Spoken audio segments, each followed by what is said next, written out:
언니, 내가 왜 가족을 잊으려고 했는지 알아요? 나를 버린 건 당신들이 있으니까.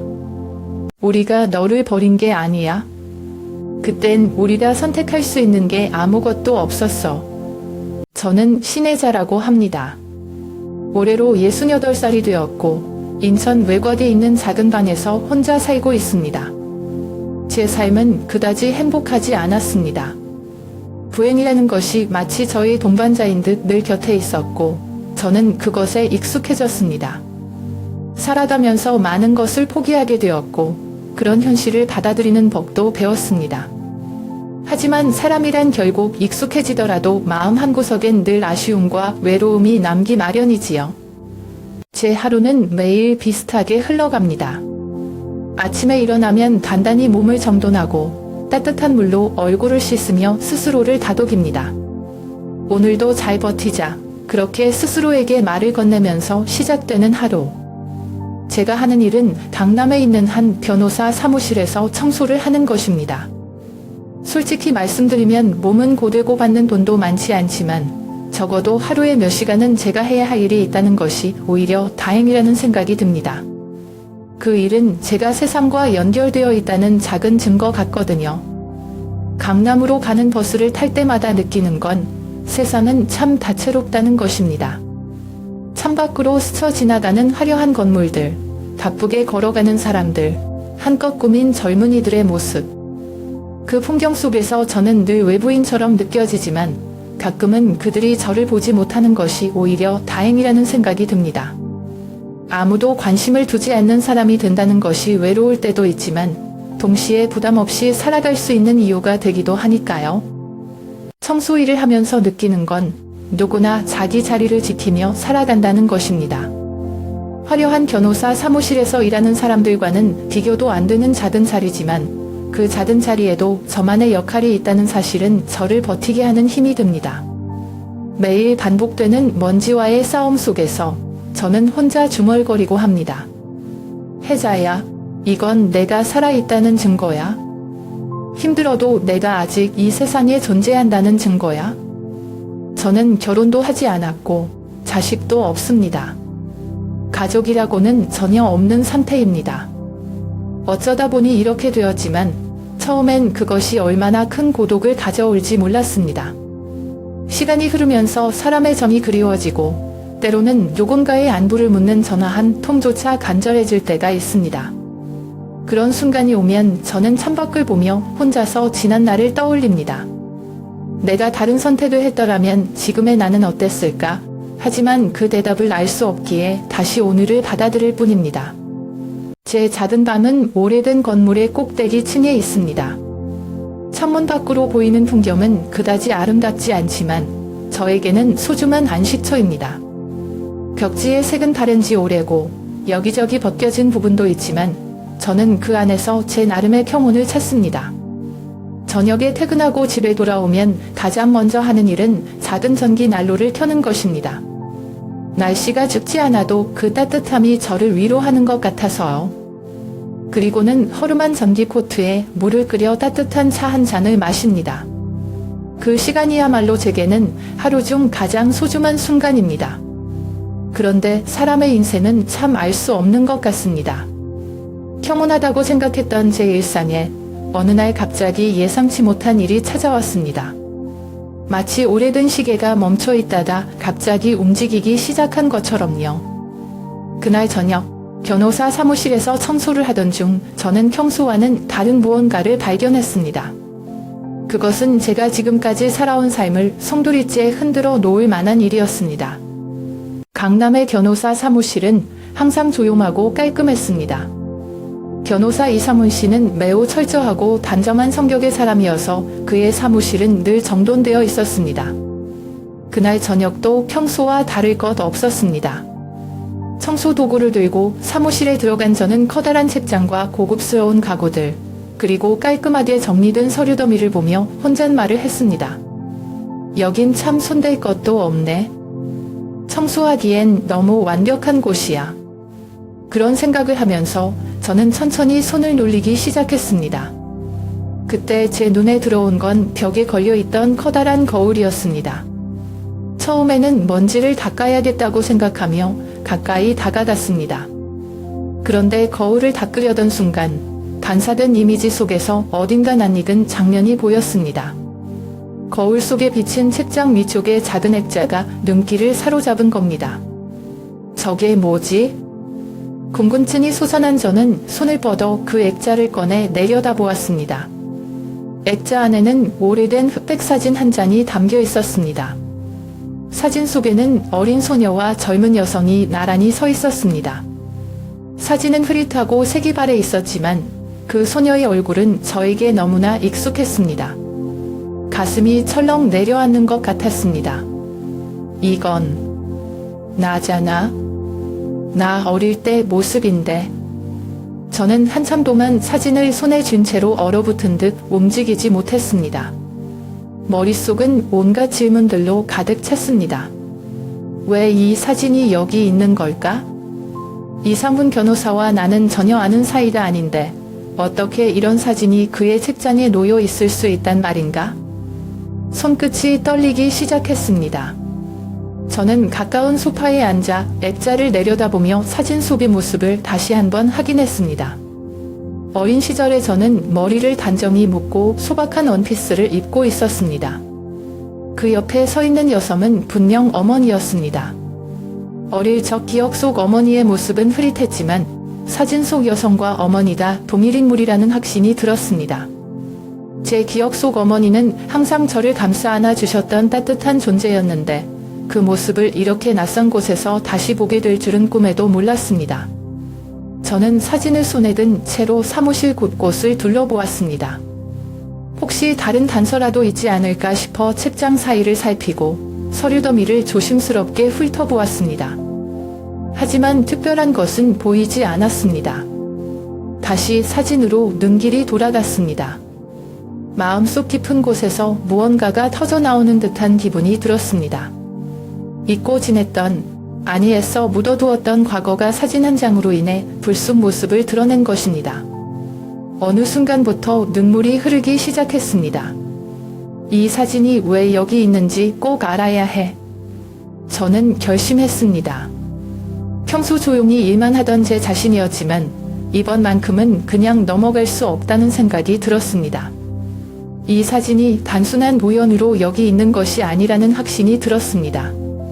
그러나 이상훈 변호사에게 바로 물어보는 것은 망설여졌습니다. 그는 늘 바쁘고 진지한 사람으로 보였기에 제가 이런 이야기를 꺼내면 어떻게 반응할지 예상할 수 없었습니다. 그날 밤 저는 집에 돌아가서도 사진의 이미지가 머릿속에서 떠나지 않았습니다. 사진 속의 어린 소녀와 젊은 여성이 저를 쫓아다니는 것만 같았습니다. 침대에 누워서도 눈을 감으면 그 장면이 생생하게 떠올랐습니다. 마치 어머니의 목소리가 귓가에 울리는 듯한 기분이 들었습니다. 혜자야, 내가 잘 살아줘서 고마워. 어릴 적 엄마가 했던 말씀이 떠오르며 가슴이 먹먹해졌습니다. 그 사진은 마치 제 마음속 깊은 곳에 잠들어 있던 기억들을 단번에 끄집어내는 열쇠 같았습니다. 어린 시절의 저는 행복보다는 고통과 아픔 속에서 자랐습니다. 경기도의 한 작은 시골 마을에서 태어난 저는 가난이라는 굴레 안에서 살아가는 것이 어떤 것인지 너무 일찍 깨닫게 되었습니다. 아버지는 제가 어릴 때 가족을 떠났습니다.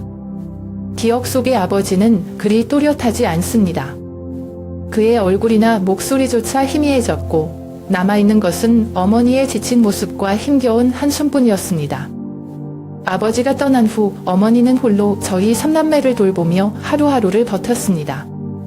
매일 아침 이른 시간에 집을 나서고 늦은 밤에야 돌아오는 어머니의 손은 늘 거칠고 차가웠지만 그 손길에는 우리를 지키려는 강한 의지가 담겨 있었습니다. 어머니의 품은 언제나 따뜻했고 그 온기가 저를 버티게 해주었습니다. 하지만 우리의 평화로운 일상은 오래가지 못했습니다. 제가 7살 되던 해였습니다. 어머니가 시장에서 일을 마치고 집으로 돌아오던 길에 끔찍한 사고가 발생했습니다. 도로를 건너던 어머니를 한 차량이 들이받았고 그녀는 그 자리에서 생을 마감했습니다. 그날의 기억은 너무나 선명합니다. 이웃들이 울먹이며 저희 3남매를 안아주었고 저는 계속해서 어머니를 찾았습니다. 엄마는 왜 안 와요? 엄마는 어디 있어요? 라는 질문에 아무도 대답하지 못했던 그 시간이 아직도 생생합니다. 어머니의 죽음은 저희 가족을 산산이 흩어놓았습니다. 가까운 친척이 없었던 저희는 결국 사회복지기관의 손에 맡겨졌습니다. 그곳에서 저희 3남매는 서로 다른 곳으로 보내졌고 저는 경기도의 한 고아원에 들어가게 되었습니다. 그날의 이별은 제 인생에서 가장 고통스러운 순간 중 하나였습니다. 동생들의 얼굴을 마지막으로 본 그 순간 그들의 울음소리가 아직도 제 귀에 맴돕니다. 누나, 가지마. 우리 같이 있어야지. 라는 어린 동생의 외침은 제 마음 깊은 곳에 상처로 남아 있습니다. 고아원에서의 생활은 쉽지 않았습니다.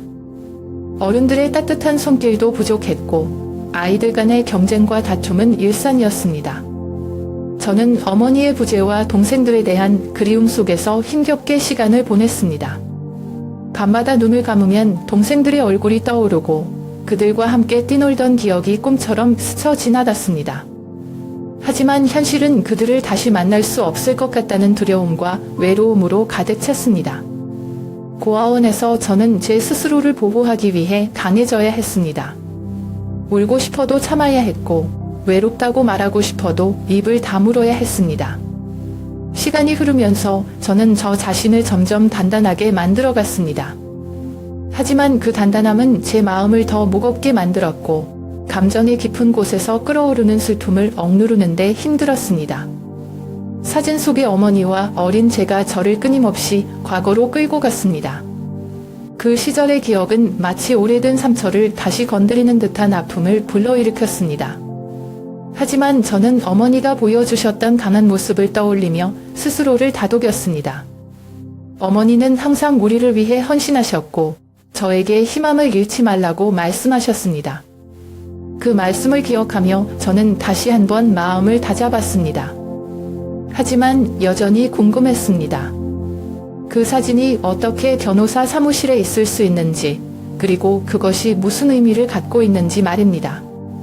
어린 시절의 기억은 저를 아프게 했지만 동시에 제가 이 사진에 얽힌 진실을 꼭 밝혀야 한다는 의지를 불러일으켰습니다. 다음날 아침, 저는 평소보다 조금 더 일찍 사무실에 도착했습니다. 마음속에 복잡한 감정들이 뒤섞여 있었습니다. 사진에 대해 묻고 싶은 마음과 혹시라도 이상훈 변호사가 저를 이상하게 생각하지 않을까 하는 걱정이 교차했습니다. 청소를 하며 자연스럽게 그와 대화를 나눌 수 있을까 고민하다가 결국 직접적으로 물어보는 것이 가장 확실하다는 결론에 이르렀습니다. 저는 긴 호흡을 내쉬며 그의 사무실 문을 노크했습니다. 아, 신 여사님, 들어오세요. 변호사는 여전히 사무적인 태도로 저를 맞아주었습니다. 저는 한동안 말을 꺼내지 못하고 그의 책상 위에 놓인 서류를 바라보다가 용기를 내어 입을 열었습니다. 변호사님, 어제 제가 여기서 청소를 하다가 책장에서 발견한 사진에 대해 여쭤보고 싶습니다. 제 목소리는 조금 떨렸지만 그는 곧바로 반응을 보였습니다. 사진이요? 무슨 사진 말씀하시죠? 저는 주머니에서 그 사진을 꺼내 조심스럽게 그에게 건넸습니다. 그는 사진을 들여다보며 약간 놀란 듯한 표정을 지었습니다. 이 사진이요? 이게 왜 여기 있었죠? 그가 물었을 때 저는 간단히 어제의 상황을 설명했습니다. 그리고는 사진 속 아이가 바로 저라고 말했습니다. 그의 눈빛이 순간적으로 바뀌는 것을 느낄 수 있었습니다. 처음에는 의심스러운 표정을 짓더니 곧 진지한 얼굴로 변했습니다. 이 아이가 정말 신 여사님이라고요? 그는 믿기지 않는다는 듯 다시 한번 사진을 확인했습니다. 네, 저예요. 이 사진 속 여자는 제 어머니입니다. 한지영이라는 이름을 가지고 계셨어요. 제가 그렇게 말하자 그의 표정은 더 심각해졌습니다. 그는 잠시 생각에 잠긴 듯 말이 없었고 저는 그의 반응을 기다리며 가슴이 두근거렸습니다. 그리고 마침내 그는 입을 열었습니다. 사실 이 사진은 제가 맡고 있는 한 사건의 서류에서 발견된 것입니다. 한지영이라는 이름이 서류에 있긴 했습니다. 하지만 제가 그 이름과 연결된 사람이 신 여사님일 줄은 상상도 못했습니다. 그는 사진이 포함된 서류가 한 삼속 관련 사건의 일부라고 설명했습니다. 사건은 고인이 된 한 여성이 남긴 유산과 관련된 복잡한 법적 문제를 다루고 있었는데 그 과정에서 이 사진이 발견되었다고 했습니다. 그는 이어서 이렇게 덧붙였습니다. 사실 이 사건을 조사하면서 저는 이 한지영이라는 여성에 대해 더 알아보려고 했습니다. 그런데 그 이름을 가진 사람이 꽤 많아서 구체적인 정보를 찾는데 어려움이 있었습니다. 그런데 신 여사님이 이렇게 말씀하시니 정말 놀랍습니다. 그의 말이 끝나자마자 제 안에 잠재되어 있던 기억들이 한꺼번에 떠올랐습니다. 어머니의 이름을 들었을 때 그 순간 제가 느낀 감정은 말로 다 표현할 수 없었습니다. 한지영, 그 이름은 너무나도 익숙하면서도 오래된 기억 속에 묻혀있던 이름이었습니다. 어머니의 이름을 다시 듣게 될 줄은 상상도 못했습니다. 저는 떨리는 목소리로 그에게 물었습니다. 그 서류에 어머니에 대한 다른 정보가 있나요? 그녀가 어떻게 여기에 관련되었는지 알 수 있을까요? 변호사는 고개를 끄덕이며 자료를 더 찾아보겠다고 했습니다. 그는 서류를 꺼내 책상 위에 펼치며 한지영이라는 이름이 언급된 부분을 보여주었습니다.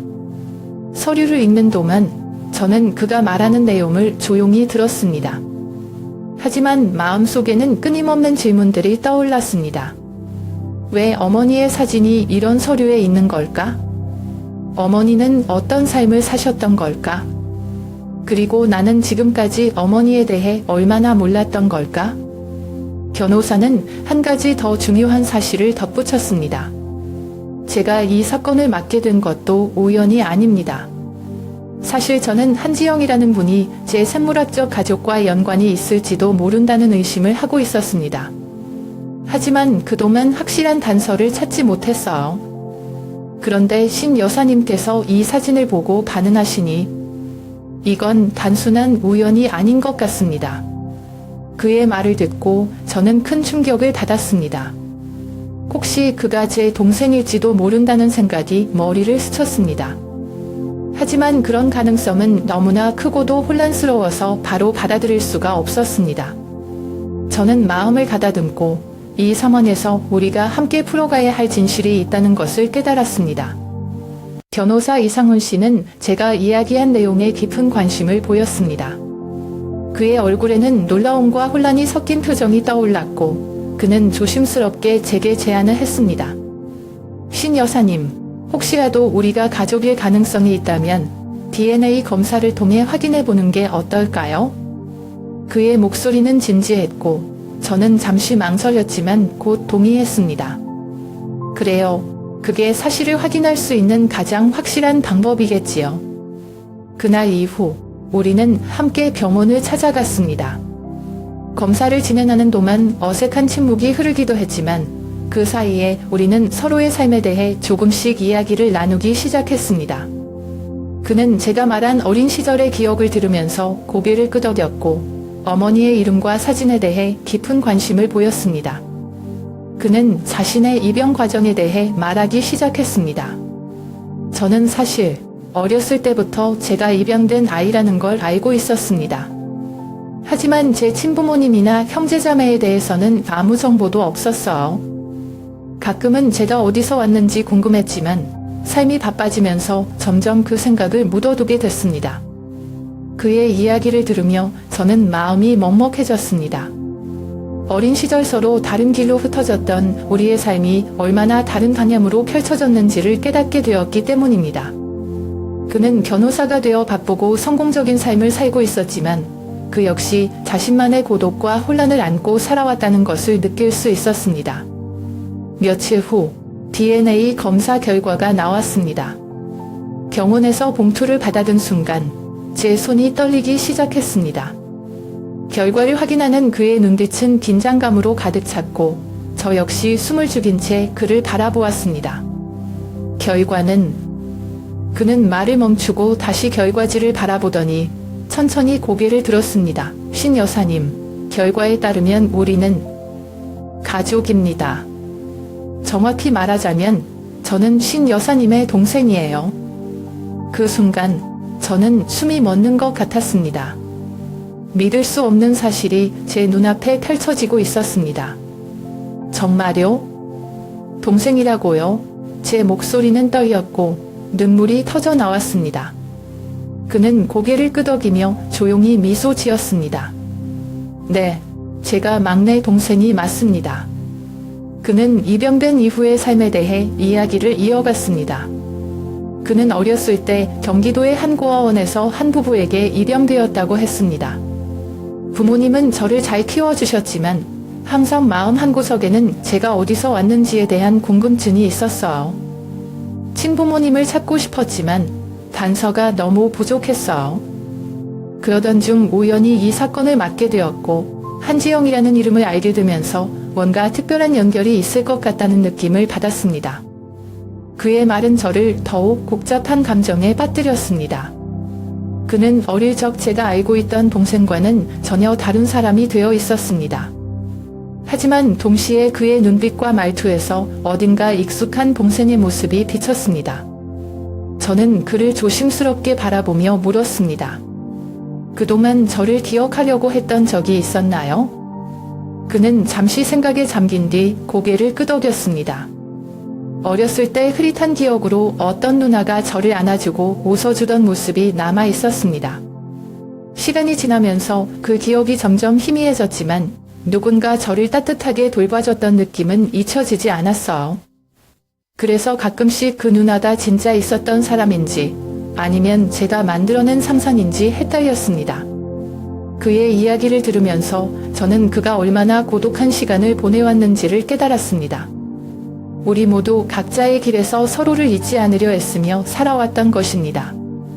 그날의 대화는 저와 그를 단순한 혈연 관계의 이산의 특별한 유대감으로 묶어주었습니다. 이제 우리는 함께 어머니와 우리의 잃어버린 가족에 대해 더 알아보기로 결심했습니다. 그는 법률적인 방법으로 더 많은 정보를 찾아내겠다고 했고, 저는 기억 속 어렴풋한 단서들을 끌어내기 위해 노력하기로 했습니다. 우리의 여정은 이제 막 시작되었지만 마음 깊은 곳에서는 이미 강한 연결이 형성되고 있음을 느낄 수 있었습니다.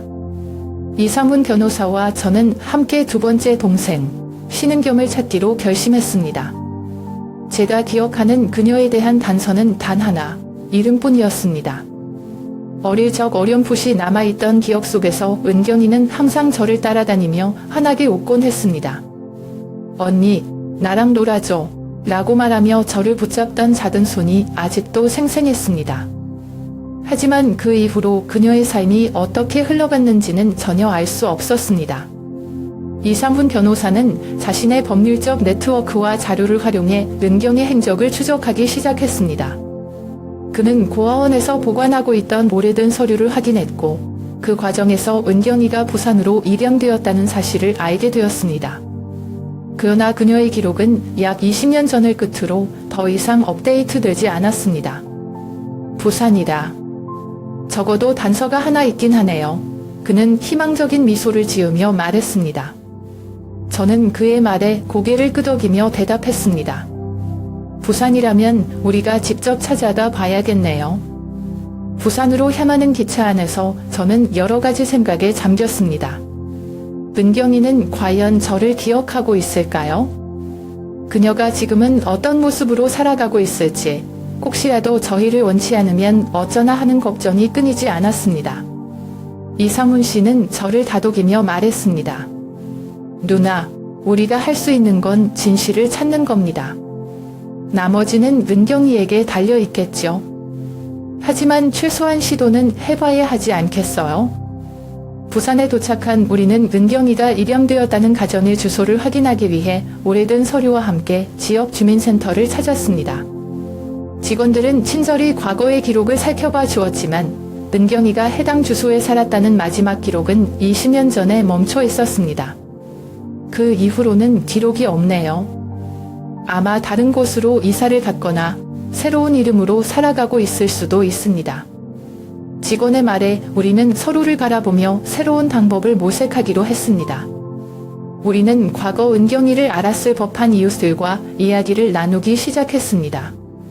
입양 당시 그녀가 살던 지역의 주민들을 찾아다니며 혹시 기억나는 게 있는지 물었습니다. 대부분의 사람들은 시간이 오래되어 기억이 나지 않는다고 말했지만 한 연로한 할머니가 은경이에 대한 단서를 제공해 주었습니다. 그 아이 참 예뻤어요. 하지만 집안 사정이 그리 좋지 않았던 걸로 기억해요. 부모님께서 많이 다투셨고 결국 이혼하시면서 그 아이도 어딘가로 떠났어요. 마지막으로 본 게 아마도 20년 전쯤이었을 거예요. 그 이야기를 들으며 저는 은경이가 어린 시절부터 얼마나 힘든 시간을 보냈을지 상상하게 되었습니다. 그녀는 가족이 품을 떠난 이후에도 고난과 마주해야 했던 것 같았습니다. 우리는 할머니의 말에 따라 그 동네의 오래된 주소들을 더 찾아갔습니다. 그러던 중 은경이를 어릴 적 가르쳤던 선생님이라는 분을 만나게 되었습니다.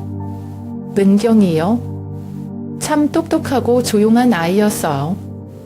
하지만 그 아이도 부모님이 이혼하시고 나서 많이 힘들어했던 것 같아요. 제가 듣기로는 어디론가 떠났다는 이야기가 있었어요. 우리는 부산에서 며칠간 은경이에 대한 흔적을 찾아다녔습니다. 여러 곳을 방문하고 사람들을 만났지만 그녀의 현재 위치에 대한 명확한 단서를 찾는 것은 쉽지 않았습니다. 어느 날 밤 숙소로 돌아와 이상훈 씨는 제게 말했습니다.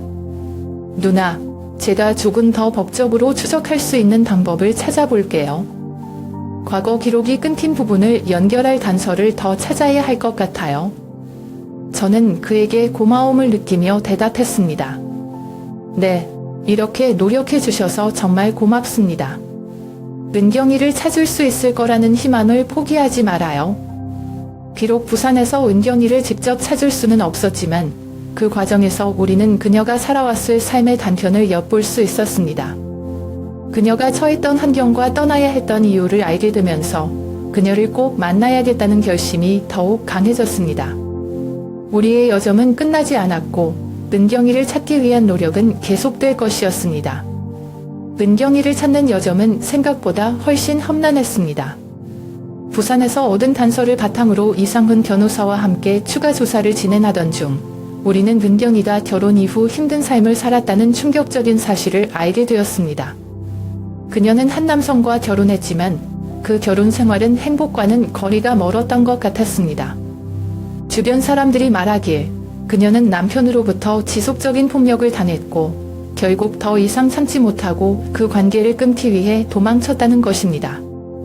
은경이는 폭력적인 남편을 피해 떠난 뒤 이름을 바꾸고 제주도에서 새로운 삶을 시작했다고 전해졌습니다.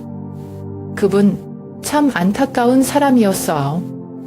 늘 조용히 지내면서도 눈빛에 슬픔이 가득했어요. 제주도에서 은경이를 스쳐본 적이 있다는 한 사람이 조심스럽게 말했습니다. 이 이야기를 듣는 순간 저는 가슴이 무너져 내리는 것 같았습니다. 어떻게 내 동생이 그렇게 힘든 시간을 보내고 있었는지 상상조차 할 수 없었습니다.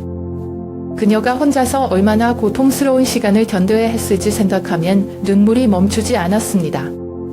제주도로 향하는 길 내내 저는 은경이가 겪었을 아픔에 대해 계속 생각했습니다. 그녀가 도망칠 수밖에 없었던 결혼 생활, 그리고 새로운 이름으로 살아야만 했던 이유가 머릿속에서 떠나지 않았습니다. 은경이는 얼마나 외로웠을까? 얼마나 무서웠을까? 이런 질문들이 끝없이 떠올랐습니다. 이상훈 씨도 침묵 속에서 생각에 잠긴 듯 보였습니다. 누나, 우리가 은경이를 찾으면 그녀가 다시 평화로운 삶을 살 수 있도록 도와줘야 해요. 그는 갑작스럽게 입을 열며 단호하게 말했습니다. 저는 고개를 끄덕이며 대답했습니다. 그래, 은경이가 더 이상 혼자 고통받지 않도록 해야 해. 제주도에 도착하자마자 우리는 그녀의 흔적을 찾기 시작했습니다. 그녀가 일하고 있었다는 곳을 수소문하며 지역 주민들과 이야기를 나누었습니다. 그분이요? 예전에 여기서 꽃가게에서 일한 적 있었죠. 참 조용하고 열심히 사는 분이었는데 어느 날 갑자기 자취를 감췄어요. 아무도 왜 떠났는지 모르더라 고요한 꽃가게 주인이 말했습니다. 그 말을 듣고 저는 은경이가 또다시 떠나야 했던 이유가 무엇인지 걱정이 되었습니다. 그녀가 남편에게 쫓기고 있던 것은 아닌지, 아니면 또 다른 문제에 직면했던 것은 아닌지 생각만으로도 마음이 무거워졌습니다. 그러던 중 우리는 한 작은 마을에서 그녀와 가까웠던 한 여성을 만날 수 있었습니다. 그 여성은 은경이에 대해 비교적 자세히 알고 있는 듯 했습니다. 은경이는 참 좋은 사람이었어요. 남에게 피해를 주는 걸 무척 싫어했죠. 자기 이야기를 잘 하지 않았지만 가끔은 혼자 울고 있는 걸 본 적이 있어요. 마음속에 큰 상처를 가지고 있었던 것 같아요. 하지만 여기 사람들하고도 잘 지내려고 노력했고, 특히 아이들을 좋아했어요. 그 이야기를 들으며 저는 은경이가 자신만의 방식으로 상처를 극복하며 살아가려고 노력했음을 느낄 수 있었습니다. 그녀가 얼마나 간인한 사람인지, 그리고 얼마나 착한 마음씨를 가지고 있는지 새삼 깨닫게 되었습니다. 하지만 그녀가 지금 어디 있는지는 여전히 불확실했습니다. 그녀가 또다시 어디론가 떠났다는 말에 이번에는 놓치지 않겠다는 결심을 굳혔습니다. 은경이를 찾으면 꼭 그녀에게 모든 걸 이야기하고 우리가 그녀를 찾으러 온 이유를 설명할 거야. 저는 스스로 다짐했습니다. 이 과정에서 우리는 동생을 찾겠다는 의지가 더 강해졌습니다. 그녀가 얼마나 힘든 시간을 보내왔다. 이제는 우리가 그녀를 지켜주고 도울 차례라는 생각이 들었습니다. 그녀를 찾는 여정이 오래 걸릴 수도 있다는 것을 알았지만 포기할 수 없었습니다. 은경이는 우리 가족의 일부이고 그녀가 더 이상 고통 속에 혼자 남아있지 않도록 해야 했습니다. 우리는 그녀의 새로운 이름과 흔적을 계속 추적하며 제주도의 곳곳을 돌아다니기 시작했습니다. 마침내 우리는 제주도의 한 작은 마을에서 은경이를 찾았습니다. 그곳은 조용하고 평화로운 곳으로 마치 시간이 천천히 흐르는 듯한 느낌을 주는 마을이었습니다. 은경이는 그곳의 작은 꽃가게에서 일하고 있다는 소식을 듣고 우리는 설레는 마음으로 그 가게를 찾아갔습니다. 가게 앞에 도착하자 화사하게 핀 꽃들 사이에서 부지런히 일하고 있는 여성이 보였습니다. 그녀의 모습은 나이가 들어 있었지만 어린 시절의 은경이를 떠올리게 하는 익숙한 분위기가 있었습니다. 저는 그 순간 심장이 터질 듯한 감정을 느꼈습니다. 정말 저 사람이 은경이일까? 라는 생각과 함께 머릿속에는 수많은 질문이 떠올랐습니다. 이상훈 씨도 긴장된 표정으로 저를 바라보며 작게 고개를 끄덕였습니다. 우리는 천천히 꽃가게로 다가갔습니다. 그녀는 우리가 다가오는 소리를 듣고 고개를 들었지만 처음에는 우리를 경계하는 듯한 표정을 지었습니다. 무엇을 도와드릴까요? 그녀의 목소리는 차분했지만 약간의 불안감이 느껴졌습니다. 혹시 은경이 아니세요? 신은경, 제가 떨리는 목소리로 묻자 그녀의 얼굴이 순간적으로 굳어졌습니다. 그녀는 잠시 침묵하다가 고개를 저으며 대답했습니다. 죄송합니다. 잘못 아신 것 같네요. 그녀의 반응은 예상했던 대로였습니다. 갑작스러운 질문에 당황한 그녀는 우리가 누구인지, 왜 찾아왔는지 의심하는 듯 했습니다. 저는 마음을 가다듬고 조심스럽게 주머니에서 오래된 사진 한 장을 꺼냈습니다. 사진 속에는 어릴 적의 저와 은경이, 그리고 어머니가 함께 있었습니다. 이 사진을 한번 봐주세요. 당신이 기억하는 사람일지도 몰라요. 제가 사진을 그녀에게 보여주며 말했습니다. 그녀는 처음에는 사진을 보는 것을 주저하는 듯 했지만 결국 손을 뻗어 사진을 받아들였습니다. 그녀의 눈이 사진 속 어머니의 얼굴에 머물렀고 그 순간 그녀의 눈빛이 흔들리는 것을 볼 수 있었습니다. 이건 그녀는 말을 잇지 못하고 사진을 꽉 쥔 채 고개를 숙였습니다. 그리고 마침내 그녀의 눈에서 눈물이 흐르기 시작했습니다. 은경아, 나야. 내 언니, 혜자야. 너를 이렇게 찾아오게 될 줄은 정말 꿈에도 몰랐어. 제가 그녀에게 다가가 조용히 말하자 그녀는 고개를 들고 저를 바라보았습니다. 그녀의 눈에는 혼란과 감동이 뒤섞여 있었고 그녀의 입술이 떨리고 있었습니다. 정말 언니 맞아요? 제가 이 순간을 얼마나 기다렸는지 아세요? 그녀는 떨리는 목소리로 말하며 결국 저에게 달려와 안겼습니다. 우리는 서로를 꼭 껴안고 그동안 쌓인 그리움과 아픔을 눈물로 쏟아냈습니다. 이상훈 씨도 우리를 바라보며 감정을 억누르지 못하고 눈물을 흘리고 있었습니다. 그는 조심스럽게 다가와 은경이에게 말을 걸었습니다. 저도 형제 중 한 명입니다. 저는 상훈이에요. 우리가 이렇게 다시 만나게 될 줄은 정말 상상도 못했어요. 은경이는 그의 말을 듣고 다시 한번 놀란 듯 했지만 그의 따뜻한 말투에 마음을 열기 시작했습니다.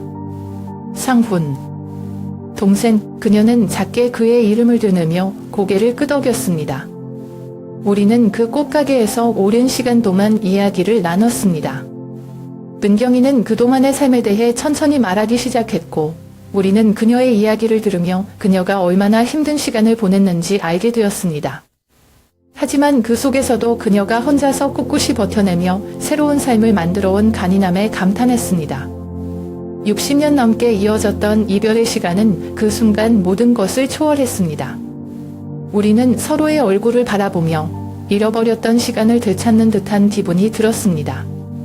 꽃가게의 조용한 공기 속에서 우리는 가족의 의미를 다시 한번 되새겼습니다. 비록 많은 시간이 흘렀지만 우리는 다시 만났고 그것만으로도 충분히 감사했습니다. 우리는 마침내 은경이를 찾고 오랜 시간 동안 잃어버렸던 가족의 유대를 되찾았습니다. 하지만 모든 것이 갑작스럽게 이루어진 탓인지 은경이는 여전히 혼란과 두려움 속에 있었습니다. 그녀는 우리의 만남이 현재의 삶에 어떤 영향을 미칠지 걱정하고 있었습니다. 언니, 그리고 상훈 씨. 솔직히 말해서 너무 기뻐요. 그런데 제가 이 만남을 받아들일 준비가 되어 있는지 잘 모르겠어요. 그녀의 말투는 조심스러웠고 눈빛에는 여전히 불안함이 가득했습니다. 은경이는 그녀의 과거를 떠올리며 조심스럽게 이야기를 시작했습니다. 그녀는 오랜 시간 동안 남편의 폭력과 외면 속에서 고통받았고 결국 자신의 삶을 새롭게 시작하기 위해 이름을 바꾸고 제주도로 온 것이라고 했습니다. 여기서 다시 시작했어요. 아무도 저를 몰랐고 저는 그게 편했어요. 그런데 이제 언니와 상훈 씨를 만나니까 너무 반가우면서도 무서워요. 과거로 돌아가는 것 같아서. 그녀는 고개를 숙이며 속내를 털어놓았습니다. 저와 상훈이는 그녀의 불안을 이해하려고 노력했습니다. 은경이가 겪은 아픔은 우리가 상상할 수 없는 깊은 상처였고 우리는 그 상처를 치유하기 위해 무엇을 해야 할지 고민했습니다. 은경아, 우리는 내 과거를 되돌리려는 게 아니야. 우리는 단지 내가 혼자가 아니라는 걸 알려주고 싶었어. 내가 어디에 있든 어떤 삶을 살든 우리는 내 가족이야. 저는 그녀의 손을 꼭 잡고 조용히 말했습니다. 상훈 씨도 부드럽게 그녀를 바라보며 말했습니다. 맞아요. 가족은 결코 잃어버릴 수 없는 거예요. 우리가 함께 있는 게 내 삶을 더 힘들게 만들려는 게 아니라 너를 더 행복하게 만들고 싶어서예요. 은경이는 우리의 말을 들으며 한참 동안 침묵에 잠겼습니다. 그녀는 여전히 마음 깊은 곳에서 오는 두려움과 싸우고 있었습니다. 그녀가 제주도에서 살아온 조용한 삶은 평온하면서도 동시에 그녀가 사회와 단절된 상태로 살아가는데 익숙해지게 만든 감옥이제였던 것 같습니다. 그녀는 새로운 관계를 시작하는 것이 과거의 고통을 다시 떠올리게 하고 혹은 현재의 안정된 삶을 깨트릴까 봐 걱정했습니다. 그 과정에서 우리는 주변 사람들의 시선과 편견에도 맞서야 했습니다. 제주도의 작은 마을에서 은경이가 새로운 가족과 다시 만난다는 소식은 금세 소문이 퍼졌고 몇몇 사람들은 은경이의 과거를 들춰보려는 듯한 태도를 보였습니다. 왜 이제 와서 가족을 찾는 거지? 혼자 잘 살고 있었는데 라는 수군거림이 들릴 때마다 우리는 그녀를 지키기 위해 단단히 마음을 먹었습니다. 은경이는 우리 가족이에요. 과거의 상처로 그녀를 평가하지 말아주세요. 저는 그녀를 대신해 단호하게 말하며 그녀가 더 이상 외로움을 느끼지 않도록 노력했습니다. 시간이 지나면서 은경이도 조금씩 우리를 받아들이기 시작했습니다. 그녀는 자신의 아픔과 두려움을 솔직하게 털어놓았고 우리는 그녀의 이야기를 묵묵히 들어주었습니다. 언니, 상훈 씨. 제가 다시 가족을 만날 수 있을 거라고는 생각도 못했어요. 그런데 이제 보니 가족이라는 건 정말 잃어버릴 수 없는 거네요. 그녀의 눈에서 따뜻한 눈물이 흘렀습니다. 우리는 서로를 안으며 가족의 유대가 어떤 어려움 속에서도 다시 이어질 수 있다는 것을 느꼈습니다. 결국 사랑은 두려움과 편견을 이겨냈습니다.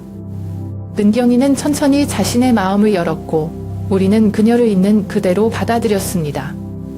그녀가 우리를 받아들이는데 시간이 걸릴 수 있음을 이해했고 그녀가 새로운 삶과 과거를 조화롭게 받아들일 수 있도록 곁에서 도왔습니다. 우리가 함께하는 시간이 길어질수록 그녀의 눈빛에는 점점 더 따뜻함과 안도가 깃들기 시작했습니다.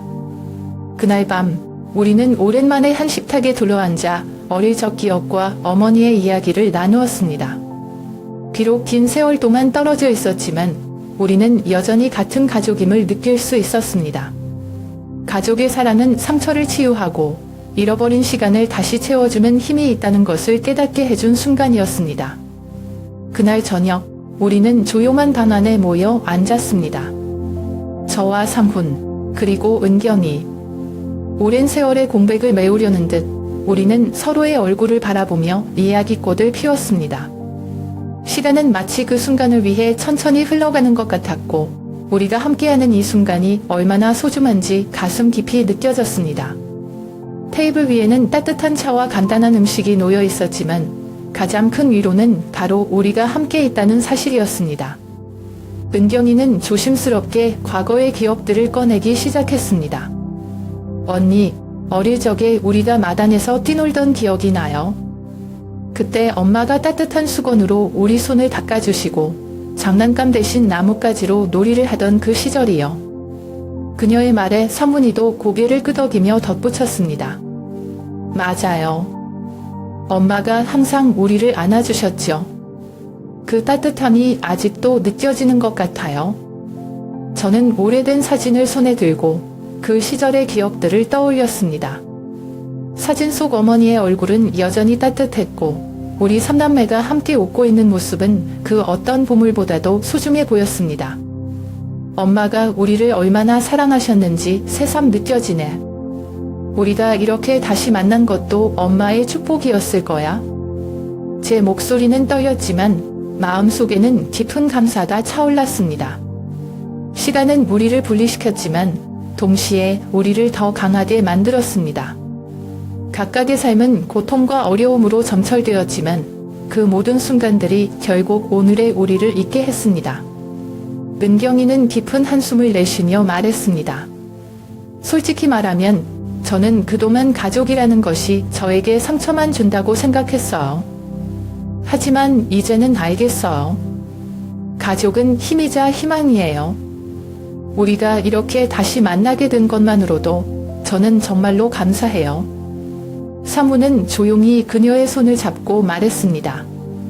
우리 모두 각자의 삶에서 힘든 시간을 보냈지만 그 모든 게 오늘 우리를 이 자리로 이끌었다고 생각해요. 은경 누나, 그리고 혜자 누나, 우리는 함께 있을 때 가장 강해질 수 있다는 걸 다시 배웠어요. 우리는 서로의 상처를 공유하고 위로하며 그 아픔 속에서 피어난 사랑을 느꼈습니다. 시간이 흘러도 잊히지 않는 상처들이 있지만 이제는 그것이 우리를 무너지게 하지 않을 것임을 확인했습니다. 대신 그것들은 우리를 더 강하게 만들고 앞으로 나아갈 용기를 줄 것입니다. 제가 사진을 다시 한번 바라보며 말했습니다. 이 사진을 볼 때마다 힘을 얻을 것 같아. 우리의 시작이 여기에서부터였고 이제는 새로운 시작을 함께 만들어갈 거야. 은경이는 미소를 지으며 대답했습니다. 맞아요, 언니. 우리가 함께 있는 한 어떤 것도 이겨낼 수 있을 거예요. 그날 밤 우리는 오랜 시간 동안 함께 웃고 울며 각자의 이야기를 나누었습니다. 모든 상처와 아픔이 완전히 사라지는 것은 아니었지만 우리는 그것을 함께 견뎌내고 치유해 나갈 준비가 되어 있었습니다. 이 만남은 단순히 과거를 회상하는 자리가 아니라 앞으로의 삶을 새롭게 시작하는 다짐의 자리였습니다. 인생은 여전히 불확실하고 우리 앞에는 또 다른 도전과 시련이 기다리고 있을지도 모릅니다. 하지만 이제 우리는 서로의 곁에 있다는 사실을 알고 있습니다. 가족이란 결국 어떤 일이 있어도 서로를 붙잡아주고 함께 걸어가는 존재라는 것을 우리는 배웠습니다. 가족은 때로는 늦게 찾아오기도 하지만 그 순간이 오면 그것은 세상 그 무엇보다 소중한 선물이 됩니다. 그렇게 우리의 이야기는 새로운 장을 열었습니다. 과거는 뒤로 하고 희망으로 가득 찬 미래를 향해 나아갈 준비가 된 우리는 더 이상 혼자가 아니었습니다. 우리는 서로를 다시 찾은 그 자체로 축복받은 사람들이었습니다.